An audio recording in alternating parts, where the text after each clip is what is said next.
Hello friends, welcome back to our YouTube channel. Today I am Ashwani Gar. I will discuss you the topic of class 12. Our subject is business studies and today class topic is management and introduction. Management means to manage anything. In life, if we manage anything, all the things comes under management. Anything means business and non-business. Any activity which are related to business comes under management, or any activity which are related to non-business also comes under management. In business, we are conducting various type of activities with the motive of profit earn. Means in every type of the business, in any business, we conduct any type of the activity, exchange of goods and service for earning profit comes under business. Non-business like as hospital, cooperative societies,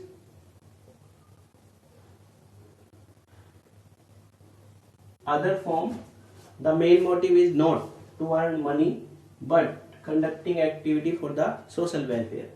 Means management is applicable in business as well as non-business. So to manage anything is known as the management. Now I discuss with you the meaning of the management. Management refers to conducting a set of function like as planning, organizing, staffing, directing and controlling to get the work done in an effective and efficient manner. Management refers to a process. एक particular type से आपकी management एक process है जिसमें step by step आपके work किए जाएंगे. आपकी जो मैनेजमेंट के फंक्शन हैं, planning, organizing, staffing, directing, controlling, all are the steps for the management process. Planning, organizing, staffing, directing, controlling. Means management is the process in which a particular steps are conducted. On the first step, planning, second one is organizing, third one is staffing, fourth one is directing and fifth one is controlling. So management refer to the process of conducting a set of functions. These are also known as the step of the process of management and also the function of management to get the work done in an effective and efficient manner. Management आपकी एक ऐसी process है जिसमें various type के function आपके conduct किए जाएंगे, जैसे प्लानिंग है, ऑर्गेनाइजिंग है, स्टाफिंग है, डायरेक्टिंग है, कंट्रोलिंग है. To get the work done, हमारा जो भी वर्क है उसको हमें कंप्लीट करना है in an effective and efficient manner. Effective and efficient manner में आपके बिजनेस ऑर्गेनाइजेशन के वर्क को कंप्लीट करना, उसको क्या बोला जाएगा? Management. Now in the definition of management there are two terms, effective and efficient. These are the two terms related to the management definition. Effectiveness refers to complete the task on time. Any task in business and non-business which are completed on time is known as effective, efficient to complete the task in cost effective manner.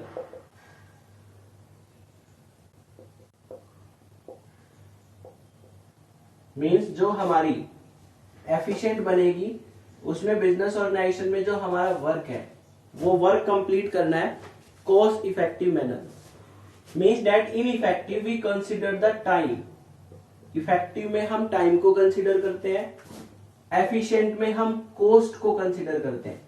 Means both are the important concept for the success of the business organisation as well as for the cost benefit analysis, effective as well as efficient. Now what is the effective?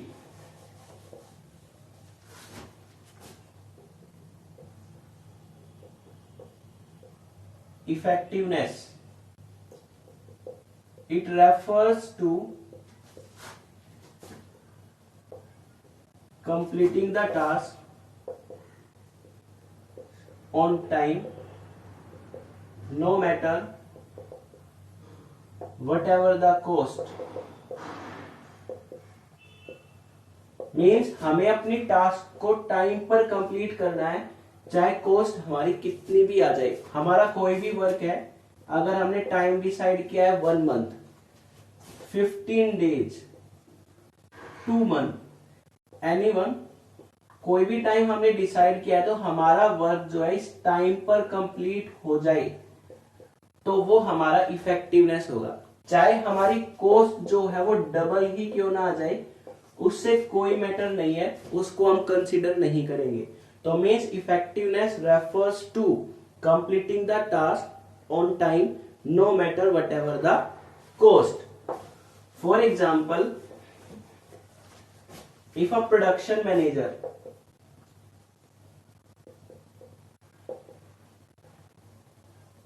have a task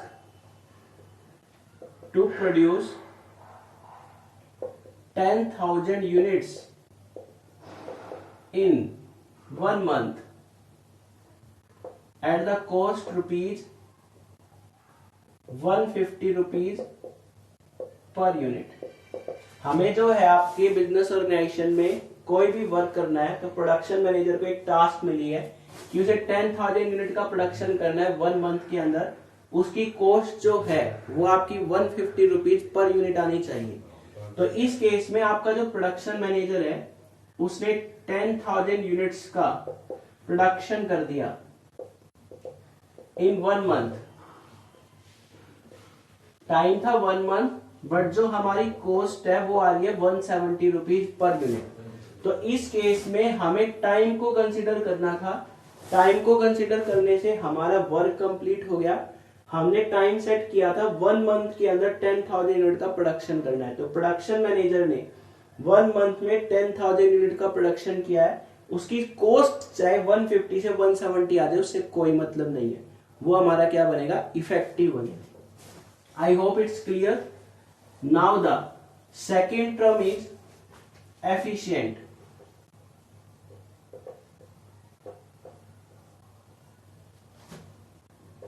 Efficient refers to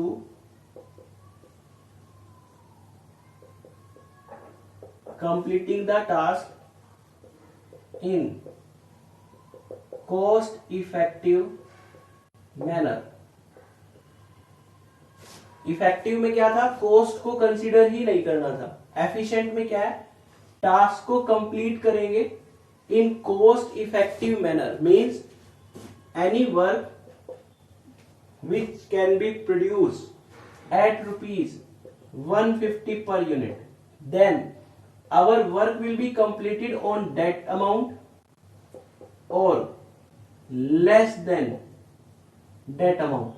Then this work is known as efficient. Means in efficient we consider the cost benefit analysis. जो भी हमारा cost benefit analysis है उसको consider किया जाएगा.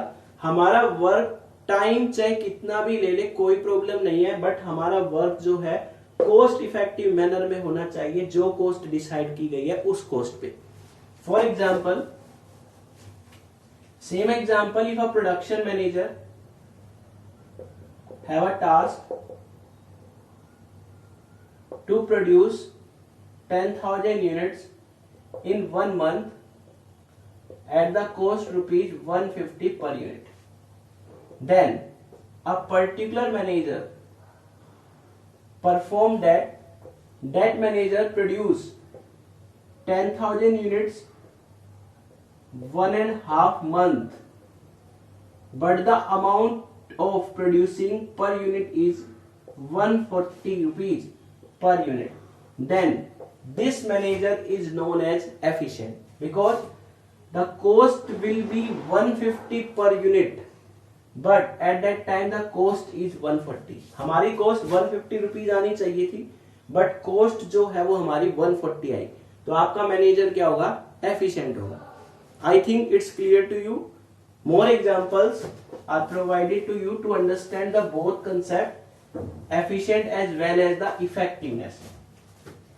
Example first, if a particular person is A has given task to arrange $100 means उसे $100 collect करने हैं, या ये कह सकते हो आप a particular person get a task to arrange 1 lakh rupees in 15 days.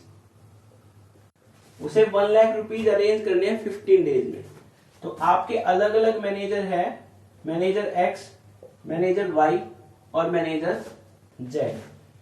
Ex manager ने 1 लाख रुपीज का अरेंजमेंट कर लिया, वाई ने भी 1 लाख का अरेंजमेंट कर लिया, जेड ने भी 1 लाख रुपीज का अरेंजमेंट कर लिया.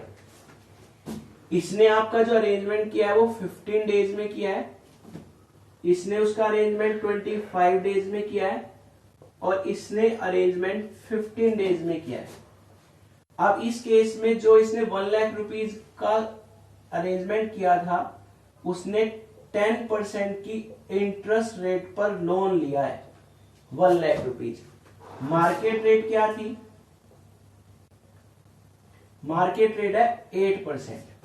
Means in first case x arrange 1 lakh rupees in 15 days. 1 lakh rupees he arrange करने हैं, 15 डेज में ही अरेंज करने हैं. एक्स ने अरेंज कर लिए, 10% की रेट से इंटरेस्ट से लोन लिया है, मार्केट रेट है 8%.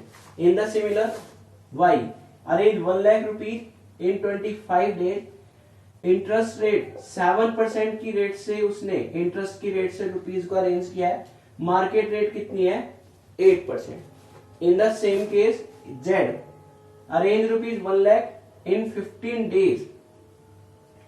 7% interest rate है, market rate है 8%. Now, which one is efficient? Which one is effective?